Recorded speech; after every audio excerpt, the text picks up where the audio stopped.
அனைவருக்கும் வணக்கம். மீனராசினியர்களுக்கு நிகழ்ந்து கொண்டிருக்கும் செப்டம்பர் மாதம் 21ஆம் தேதியான நீங்கள் இதை மட்டும் செய்தால் போதும், உங்களுடைய ஆசைகள் அனைத்தும் நிறைவேறும். கண்டிப்பாக நீங்கள் கோடீஸ்வரராவது உறுதி. அந்த வகையில் மீனராசினியர்களுக்கு இத்தருணங்கள்ல என்ன மாதிரியான நன்மைகள் எல்லாம் ஏற்பட இருக்கு, கிரக நிலைகளின் ரீதியாக அமையிருக்கும் சாதகங்கள் என்ன, பாதகங்கள் என்ன, மேலும் என்ன மாதிரியான நன்மைகள் எல்லாம் உங்களுடைய வாழ்வில் ஏற்பட இருக்கு. குறிப்பா இத்தருணங்கள்ல கிரகங்களுடைய சஞ்சார நிலைகள் என்ன, இதனால் என்ன மாதிரியான முன்னேற்றம் ஏற்பட இருக்கு, குறிப்பா இன்றைய நாள் என்ன நாள் என்பது குறித்தான முழுமையான பதிவை தான் இந்த வீடியோல நம்ம விரிவா பார்க்க போகிறோம். அந்த வகையில இன்றைய நாள் மகத்துவம் நிறைந்த மகாலயமாக அமைகிறது. இந்த மகாலயம் என்றால் என்ன என்று பார்க்கும்போது, மறைந்த நமது முன்னோர்கள் மொத்தமாக ஒரு சேரக்கூடும் காலமே மகாலயபட்சம். அதாவது மறைந்த நம் முன்னோர்கள் 15 நாட்கள் நம்மோடு தங்கக்கூடிய காலங்களை மகாலயபட்சம் என்று கூறுகிறோம். புரட்டாசியில் வரும் அமாவாசையே மகாலய அமாவாசை. அதற்கு முந்தைய பிரதமை ஆரம்பித்து 15 நாட்கள் முன்னோர்களை வழிபட பல்வேறு புண்ணிய பலன்கள் கிடைக்கும். ஒவ்வொரு நாள் வழிபாட்டிற்கும் ஒரு பலன் உண்டு. முன்னோர்களின் ஆசியால் செல்வம், புத்திர பாக்கியம், பகையற்ற வாழ்க்கை, கல்வி, புகழ் ஆகியவை கிடைக்கும் என்கின்றன சாஸ்திரங்கள். இந்த 15 நாட்களும் வீட்டில் சுபகாரியங்கள் செய்ய மாட்டார்கள். வீடுகளில் இந்த நாட்களில் வழிபாடுகளை முடித்த பின்னே கோலமிடுதல், விளக்கேற்றுதல் போன்ற வழக்கமான கடமைகளை செய்வார்கள். இந்த 15 நாட்களும் உணவில் எளிமை வேண்டும். அசைவ உணவு கூடாது. ஆடம்பர விழாக்களை தவிர்க்க வேண்டும். கிடைக்கும் நேரங்களில் இறை வழிபாடு, நாம ஜபம் செய்து வர வேண்டும். அது மட்டுமில்லாமல் ஒவ்வொரு அமாவாசை தினத்திலும் பிதுர் உலகம் சென்ற முன்னோர்கள் நம்மை தேடி வந்து நம்முடைய வழிபாட்டினை ஏற்றுக்கொள்கிறார்கள். மகாலயபட்சம் 15 தினங்களும் கூட்டமாக அவர்கள் இங்கே வருவதால் மகாலய அமாவாசை சிறப்பு பெறுகிறது. முன்னோர்கள் அனைவரும் ஒன்றாக கூடி வரும் அமாவாசை என்பதால் இது மகாலய அமாவாசை என்று சொல்லப்படுகிறது. நவராத்திரி துவக்கத்தை குறிக்கும் அமாவாசை தினம் மகாலய அமாவாசை. நம் வாழ்க்கையில் வழியாக வந்த அத்தனை தலைமுறை மக்களும் நம்முடைய நன்றியை வெளிப்படுத்தும் விசேஷமான நாளாக மகாலய அமாவாசை விளங்குகிறது. அது மட்டுமில்லாமல் வருடத்தில் வரக்கூடிய 12 அமாவாசைகளில் 3 அமாவாசை மிக முக்கியம். அந்த வகையில் மாத அமாவாசை குல முன்னோர்களுக்கான வழிபாடு என்றாலும் 3 அமாவாசை முக்கியமானது. உத்தராணிய காலத்தின் துவக்கத்தில் வருகின்ற தை அமாவாசையும் தட்சியானிய காலத்தில் துவக்கமாக வரும் ஆடி அமாவாசையும் மிக முக்கியமானது. அந்த அமாவாசையில் தர்ப்பணம் செய்ய முடியாதவர்களும் செய்தவர்களும் தொடர்ந்து 15 நாட்கள் முன்னோர்கள் வழிபாட்டை இயற்றுவதற்கானதுதான் மகாலயபட்சம். மறந்தவர்களுக்கு மகாலயம் என்றொரு வழக்கு மொழி உண்டு. ஏதோ ஒரு காரணத்தினால் முன்னோர்கள் வழிபாட்டை செய்ய முடியாமல் போய்விட்டார்கள். ஞாபக மறதியினால் மறந்து விட்டார்களுக்கும் மகாலயபட்சத்தில் குழுவாக வரும் முன்னோர்களுக்கு நீரும் சோறும் தந்து பசியையும் தாகத்தையும் தீர்ப்பதன் மூலம் நல்வாழ்வு பெறலாம். திருவள்ளுவர் சொல்வதும் தென்புலத்தார் தெய்வம் விருந்தோங்கள் தானென்றாங்கு ஐம்புலத்தாறு ஓம்பல் தலை என்கின்றார். நம் குடும்பத்தில் தோன்றி மறைந்தவர் நினைவுகள் பாதுகாப்பதும் அவர்களுக்கான வழிபாடு நிகழ்த்துவதும் தென்புலத்தார் ஓம்பல் ஆகும். இதற்குத்தான் அமாவாசை வழிபாடு, சிரார்த்தம் எல்லாம். அமாவாசை என்று மறந்தாலும், வருடாந்திர சிரார்த்தத்தை மறந்தாலும், இதற்கென்று இருக்கக்கூடிய சிறப்பான பட்சமான மகாலய பட்சத்தை மட்டும் மறக்காதே என்று சொல்லி இருக்கிறார்கள். பட்சம் என்றால் பருவம், அதாவது 15 நாட்கள். மறந்தவர்களுக்கு மகாலயம் என்கின்ற வழக்கு இப்படிதான் வந்தது. மகாலயத்தில் மறக்காமல் முன்னோர்களை முறையாக வணங்க வேண்டும் என்பதுதான் குறிப்பாக இந்த மகாலய பட்சத்தை பொறுத்தவரை. பகவத்கீதையில் மகாலய பட்சத்தின் போது பக்தியுடன் முன்னோர்களுக்கு வழிபாடு செய்து உபச்சாரங்களை வழங்குவது ஒரு புனிதமான கடமையாகும். இது ஆன்மீக வளர்ச்சியையும் அவர்களிடம் இருந்து நமக்கு உள்ள நன்றியையும் வளர்க்கிறது என்கிறது. அது மட்டுமில்லாமல் மகாலயத்தின் 15 நாட்களில் செய்யும் சடங்குகள் மூலம் நமது குல முன்னோர்களை வரவேற்று கௌரவிக்கிறோம். இது கடந்த கால மற்றும் தற்போதைய தலைமுறைகளுக்கு இடையேயான பிணைப்பை வலுப்படுத்தும், அவர்களது ஆசிகளை பெற்றுத்தரும் என்கின்றது. அதேபோல் கருட புராண மகாலய பட்சத்தின் போது சிரார்த்தத்தை செய்வது இறந்த ஆன்மாக்களுக்கு அமைதியையும் நற்கதியையும் வழங்குகிறது. மேலும் அவர்கள் உயர்ந்த நிலையை அடைய உதவுகிறது என்று மகாலய பட்சம் குறித்து சொல்லப்பட்டிருக்கிறது. பிதுர்கள் எனப்படும் முன்னோர்கள் ஆடி அமாவாசைக்கு வந்து மகாலய அமாவாசை காலத்தில் இங்கே தங்கி தை அமாவாசை முடிந்து பூலோகத்திலிருந்து தங்களுடைய பிதுர்லோகத்திற்கு திரும்ப புறப்படுகிறார்கள். நாம் எப்படி வாழ்கிறோம் என்பதை தெரிந்து கொள்வதற்காகவும் நம்முடைய குடும்பங்களில் உள்ள தோஷத்தை நீக்குவதற்காகவும் தங்கள் சக்தியை பயன்படுத்தி நமக்கு நல்லாசிகள் வழங்குவதற்காகவும் நம்மை தேடி வருகிறார்கள். மகாலயபட்சம் முன் உள்ள நாட்கள் அவர்கள் வருகை நாட்கள், மகாலயபட்சத்திற்கு பின் உள்ள நாட்கள், நம்மிடமிருந்து விடுபெற்று திரும்பி செல்லும் நாட்கள். அப்படி செல்லும் அவர்கள் வெளிச்சம் தருவதற்காகவே தீபாவளி, கார்த்திகை முதலிய நாட்களில் நாம் தீபம் ஏற்றுகிறோம். எந்த கடனை அடைத்தாலும் அடைக்காவிட்டாலும் நீர்த்தார் கடனை அடைக்காமல் விடக்கூடாது. நீங்கள் வேண்டுகோளை குலதெய்வத்தை நாடியோ இஷ்ட தெய்வத்தை நாடியோ சென்றால் உங்கள் கோரிக்கை பலிப்பதும் பலிக்காமல் இருப்பதும் நீங்கள் நீர்த்தார் கடனை நிறைவேற்றுகிறீர்களா இல்லையா என்பதை பொறுத்துதான். நீர்த்தார் கடனை நிறைவேற்றாமல் நீங்கள் குலதெய்வத்தையும் இஷ்ட தெய்வத்தையும் அணுக முடியாது. தாத்தாவுக்கு தாத்தா, தாத்தா அப்பா என்று வரிசையாக வரும் சங்கிலி தொடரில் இவ்வுலகில் வந்து வாழ்ந்து அடுத்த சந்ததியை ஏற்படுத்திவிட்டு சென்றவர்களுக்கு செலுத்தும் நன்றி கடன்பாடுதான் மகாலய வழிபாடு. எனவே எதை மறந்தாலும் இதை மறக்க கூடாது. தெய்வ வழிபாட்டை மறந்துவிட்டால் கூட பிராய்ச்சித்தம் உண்டு. ஆனால் நேர்த்தார் வழிபாட்டை மறந்தால் பிராய்ச்சித்தம் செய்வது கடினம். அது குடும்பத்தில் பலவிதமான தொல்லைகளை உருவாக்கும். அவர்கள் கொடுக்கும் சாபத்தினால் அல்ல, அவர்களை மறந்ததால் வந்த விளைவு என்பதை புரிந்து கொள்ள வேண்டும். முன்னோர்கள் சிலர் வேறு பிறப்பு பிறந்திருக்கலாம் அல்லது முக்தி அடைந்திருக்கலாம்.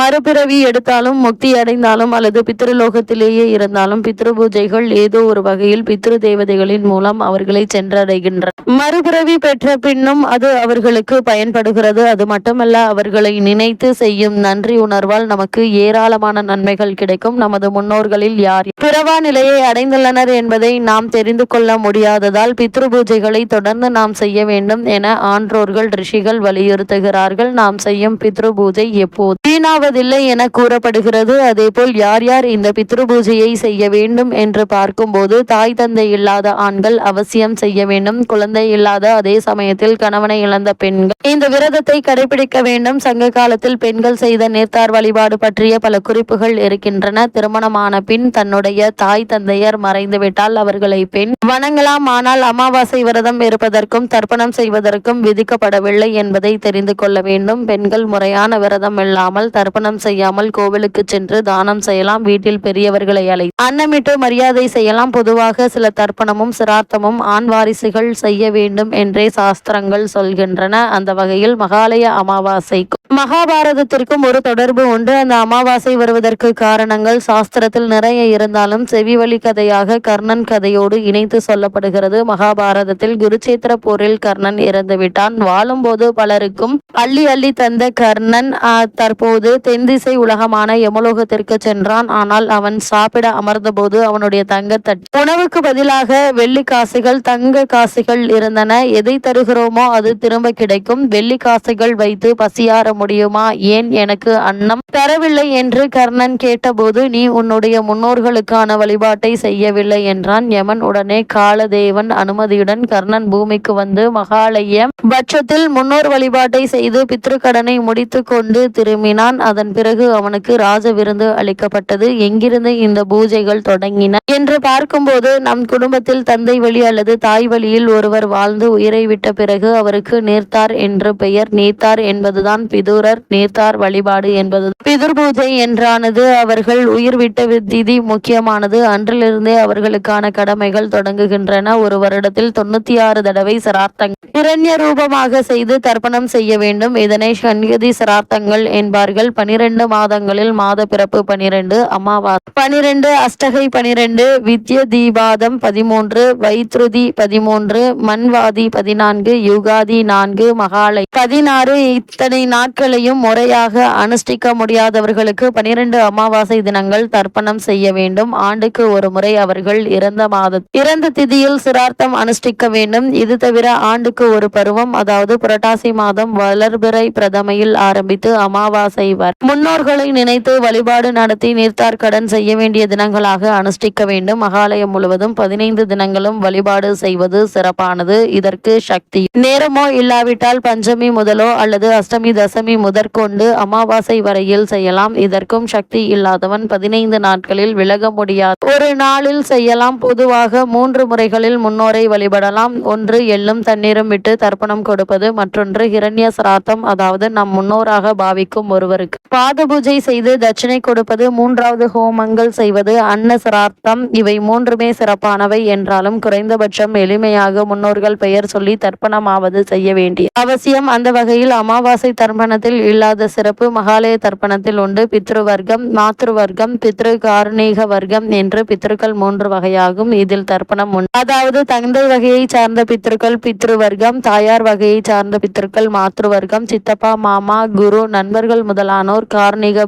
பித்ருக்கள் எனப்படுவார்கள். பெரியப்பா, சித்தப்பா, அண்ணா, தம்பி, பிள்ளைகள், அப்பாவுடன் கூட பிறந்த தமக்கை, தங்கைகள், மாப்பிள்ளைகள், அக்கா, தங்கைகள், மாற்று பெண், மனைவி, மாமனார், அத்திம்பேர், மைத்துனன், குரு, ஆச்சாரியன், காப்பாற்றிய எஜமான், நண்பர்கள் ஆகியோருடைய பெயர் கோத்திரம் சொல்லி தர்ப்பணம் செய்யலாம். அது மட்டுமில்லாமல் மகாலயத்தில் அமாவாசையிலும் ஒவ்வொரு வீட்டு வாசலிலும் அந்தந்த வீட்டு பித்ருக்கள் வந்து நிற்கிறார்கள். தங்களுக்கு தரப்படும் தர்ப்பணத்தை கலந்த தண்ணீரை பெற்று கொண்டு நல்லாசி வழங்குகிறார்கள். அன்றைய தினம் வீட்டில் தர்ப்பணம் செய்து அவர்களுக்கான வழிபாடு இல்லையெனில் அவர்கள் ஏமாற்றம் அடைகிறார்கள். மகாலய பட்சத்தில் ஒவ்வொரு நாளும் செய்யும் பித்ரு சிரார்த்தமானது கயா சிரார்த்தத்திற்கு சமமான பலன் என்றும், மகாபரணியை 5 மடங்கு பலன் அதிகமாகவும், தீபாதம் 10 மடங்கு அதிகமாகவும், மத்தியாஷ்டமி 20 மடங்கு அதிகமாகவும், துவாதசி புண்ணிய காலத்தை 100 மடங்கு அதிகமாகவும், மகாலய அமாவாசை 1000 மடங்கு அதிகமாகவும் புண்ணியத்தை கொடுக்க கூடியதாக சொல்லப்படுகிறது.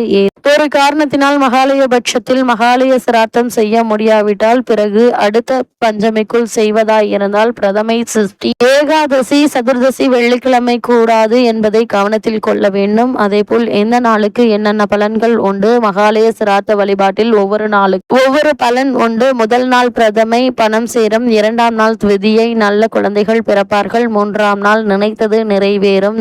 4ஆம் நாள் சதுர்தசி, சத்ரு பயம் நீங்கும். 5ஆம் நாள் பஞ்சமி, செல்வம் சேரும். 6ஆம் நாள் சஷ்டி, புகழும் கீர்த்தியும் உண்டாகும். 7ஆம் நாள் சப்தமி, பதவி உயர்வுகள், தடைகள் நீங்கும். 8ஆம் நாள் அஷ்டமி, அறிவாற்றல் கிடைக்கும். 9ஆம் நாள் நவமி, திருமண தடை நீங்கும், குடும்ப ஒற்றுமை சிறப்படையும். 10ஆம் நாள் தசமி, நீண்ட ஆயுள் ஆசைகள் நிறைவேறும். அதே போல் விருப்பங்கள் பூர்த்தியாகும். 11ஆம் நாள் ஏகாதசி, கலையில் வளர்ச்சி உண்டாகும். 12ஆம் நாள் துவாதசி, ஆடை ஆபரண சேர்க்கை உண்டாகும். 13ஆம் நாள் திரியோதசி, தீர்காயுள், ஆரோக்கியம், நல்ல வேலை, தொழில் அமையும். 14ஆம் நாள் சதுர்தசி, ஆயுள் விருத்தியாகும். எதிர்கால தலைமுறைக்கு நன்மை கிடைக்கும். 15ஆம் நாள் மகாலய அமாவாசை, மேற்சொன்ன அனைத்து பலன்களும் கிடைக்கும். அது மட்டும் இல்லாமல் மீனராசினியர்களை பொறுத்த வரைக்கும் நேர்த்தார் வழிபாடு என்பது நம் குருதியோடு கலந்தது. ஒரு காலத்தில் அரசர்கள் ஒரே ஒரு பிள்ளை மட்டும் இருந்தால் அவன் தனது சந்ததிகளுக்கு நீர்த்தார் கடன் செய்ய வேண்டும் என்பதற்காகவே போரில் சேர்த்து கொள்ள மாட்டார்கள். நம்முடைய தமிழக கிராம மக்கள் அன்று காலை விரதமிருந்து அமாவாசை படையல் போட்டு அதற்கு பிறகு உணவு உண்பதை வழக்கமாக கொண்டிருக்கிறார்கள். எக்காரணத்தை முன்னிட்டும் இதிலிருந்து அவர்கள் விலகுவதில்லை. எனவே நேர்த்தார் கடன் ஆற்ற வேண்டிய பெருமையை புரிந்து கொண்டு நம் முன்னோர்களுக்கு வருகின்ற மகாலய பட்சத்தில் ஒவ்வொருவரும் நேர்த்தார் கடன் செய்ய வேண்டும். அப்படி செய்வதன் மூலமாக உங்களுக்கு ஏற்பட்டு வரும் தடைகள், தாமதங்கள் நீங்கி நல்ல ஒரு முன்னேற்றம் ஏற்படும். அதேபோல் திருமண தடை நீங்கும். புத்திரபாக்கிய யோகம் கிடைக்கும். தொழில் மற்றும் வியாபாரத்தில் நல்ல ஒரு லாபம் கிடைக்கும். நீங்கள் நினைத்தவை அனைத்தும் நிறைவேறும்.